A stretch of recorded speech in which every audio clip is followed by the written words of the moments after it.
All right, Judy Noyes, born in Flint, Michigan, and thanks to my grandmother that would come up from Arkansas, she would say, you know, let's go to church. And it's like, well, sure, I'd like to go to church.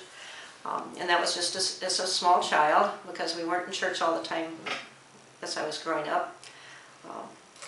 And they would have 2-week Bible schools there in Flint in the summer, and they'd be in the morning, so they were spaced to where I could go to, usually I would go to 3 different Bible schools in the summer. This was all before I was a Christian. I would read Bible tracts, gospel tracts, and I knew I wanted to get saved. I knew I wanted Jesus in my heart. But at that time they said, you know, you really have to be at least 12. Well, I was not 12, but I knew I wanted to be a Christian. I knew I wanted Jesus in my heart.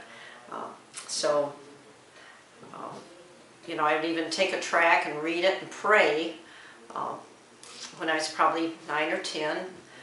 But I believed in my heart, but I didn't tell anyone, so, you know, I never, looking back, I know I was in the grace of the Lord, but I just wanted to be saved. So when I was 15 years old, I played the piano just a little bit, not very well, but there was a gospel trio. My mother's cousin and 2 other ladies had a gospel trio, Christian Mission Trio they call themselves. They did not have a piano player, so they asked if I would come and play piano for their trio.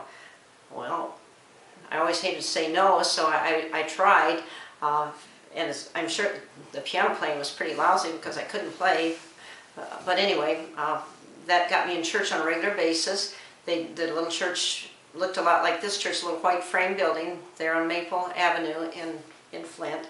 But I would play the piano and Heavenly Highway Hymnals songbook, and each week they would give me the pages, the songs they would sing the next week, so I'd practice all week and then play the piano for church. So this went on for, well, from June until September. Then in September there was a gospel singing group that came in, and so during the invitation the gospel singers sung for the invitation, and I was standing there in the front row near the piano, and my mother's cousin came up and said, "Do you want to be a Christian?" And I shook my head yes.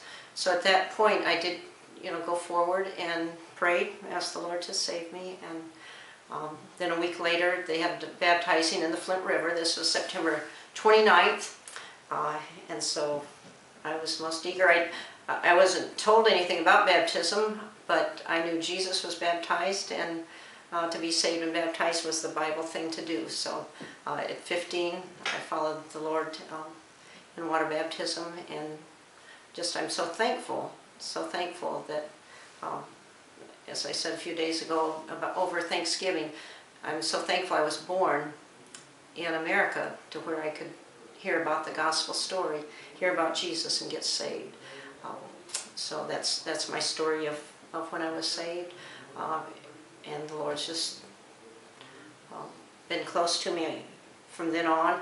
As a child, even before I was saved, I was sitting in church by my mother there at a church in Flint, and I thought as the pastor was preaching, it's like, wow, when I get big, I want to marry a preacher, and then it'll be church all the time.